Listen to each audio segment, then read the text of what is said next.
తిరుమల తిరుపతి శ్రీ వెంకటేశ్వర స్వామి వారి గురించి మీకు తెలియని కొన్ని రహస్యాలు. తిరుమల తిరుపతి దేవస్థానం భారతదేశంలోకెల్లా అత్యంత ధనిక, ఆధ్యాత్మిక ప్రాముఖ్యత గల ప్రదేశం అని మనందరికీ తెలుసు.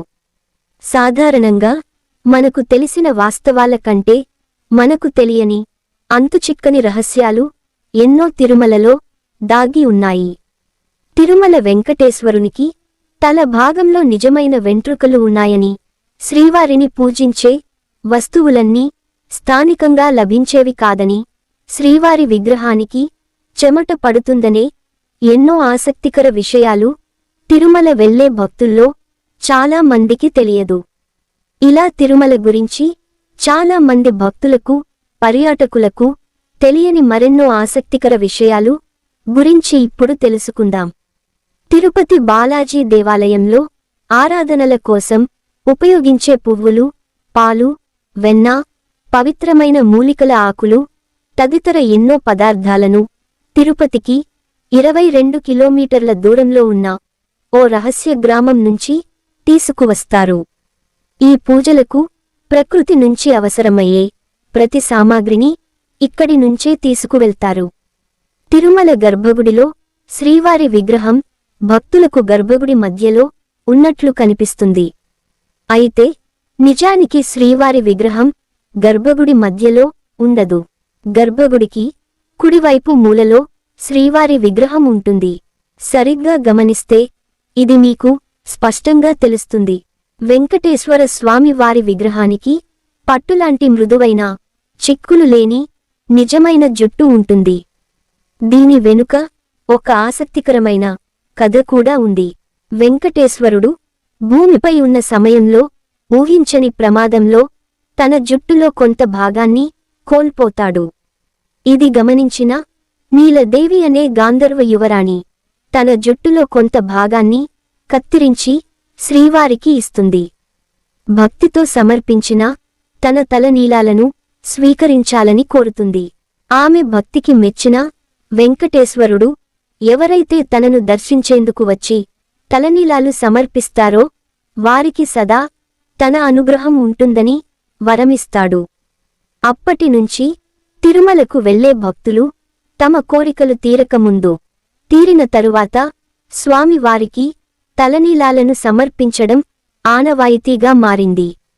శ్రీవారి విగ్రహం వెనుక నుంచి ఎప్పుడూ సముద్రపు ఘోష వినిపిస్తుందనేది నమ్మలేని నిజం. స్వామివారి విగ్రహం వెనుక చెవి పెట్టి వింటే ఇది స్పష్టంగా తెలుస్తుంది. కాని శ్రీవారికి సేవ చేసే అర్చకులకు తప్ప సాధారణ భక్తులకు ఆ అవకాశం లభించదు. గర్భగుడిలోని శ్రీవారి విగ్రహం ముందుంచే మట్టి దీపాలు ఎప్పుడూ కొండెక్కవు.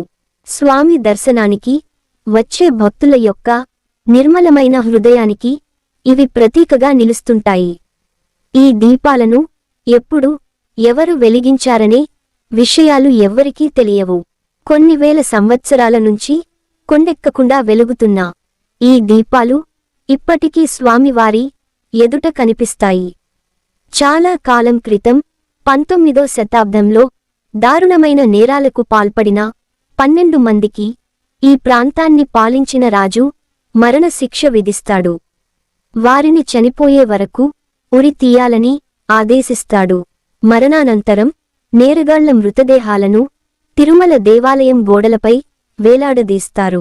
అప్పుడు గర్భగుడిలో ఉన్న స్వామివారు నిజ రూపంలో కనిపించినట్లు చెబుతారు. శ్రీవారి విగ్రహం ఎప్పుడూ తేమతో నిండి ఉంటుంది. పూజారులు ఎన్నిసార్లు దానిని పొడిగా చేద్దామని ప్రయత్నించినా విగ్రహం మళ్లీ మళ్లీ తడిగా మారడం ఇప్పటికీ విస్మయం కలిగించే విషయానికి. తిరుమల వెంకటేశ్వరుణ్ణి నిత్యం అనేక పూలతో పూజిస్తుంటారు. వాటిని పూజారులు గర్భగుడిలో స్వామివారి విగ్రహం వెనుక ఉన్న జలపాతంలోకి వెనక్కి చూడకుండా వేస్తారు.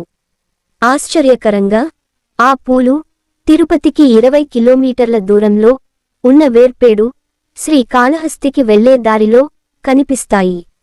ముడి కర్పూరం లేదా పచ్చ కర్పూరంను ఏదైనా రాతికి పూస్తే ఆ రాయి అతి కొద్ది కాలంలోనే పగుళ్లకు గురై విచ్ఛిన్నమవుతుందనేది శాస్త్రీయంగా నిరూపితమైన నిజం. కాని శ్రీవారి విగ్రహానికి నిత్యం పచ్చ కర్పూరం రాస్తున్నా ఏమాత్రం చెక్కుచెదరకపోవడం ఆశ్చర్యకరం.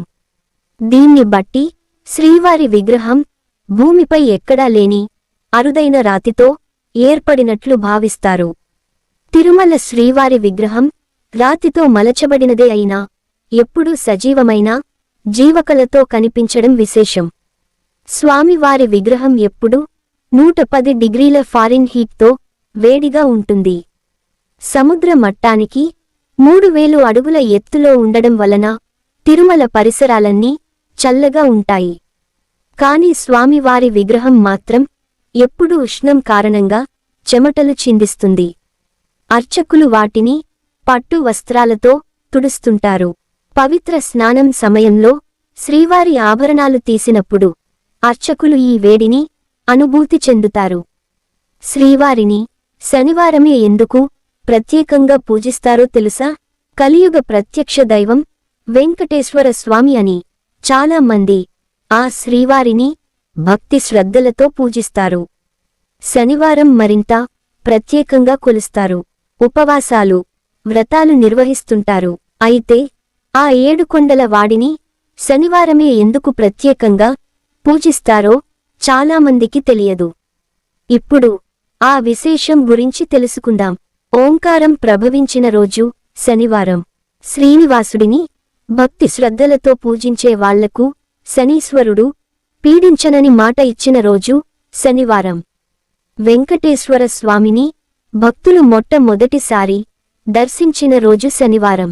ఆలయం నిర్మాణం చేయమని శ్రీనివాసుడు తొండమాన్ చక్రవర్తిని ఆజ్ఞాపించిన రోజు శనివారం. శ్రీనివాసుడు ఆలయ ప్రవేశం చేసింది పద్మావతి అమ్మవారిని పెళ్లి చేసుకున్నది శనివారమే. వెంకటేశ్వర స్వామి సుదర్శనం పుట్టినది కూడా శనివారమే. అందుకే ఏడుకొండలవాడికి శనివారం అంటే అత్యంత ప్రీతికరం. మీకు గనక ఈ వీడియో నచ్చితే ప్లీజ్ లైక్ చేసి సబ్స్క్రైబ్ చేయండి. ఇంకా మీ ఫ్రెండ్స్ మరియు కుటుంబ సభ్యులకు షేర్ చేయండి. ఇంకా మీ సపోర్ట్ నాకు అందించండి. Thanks for watching.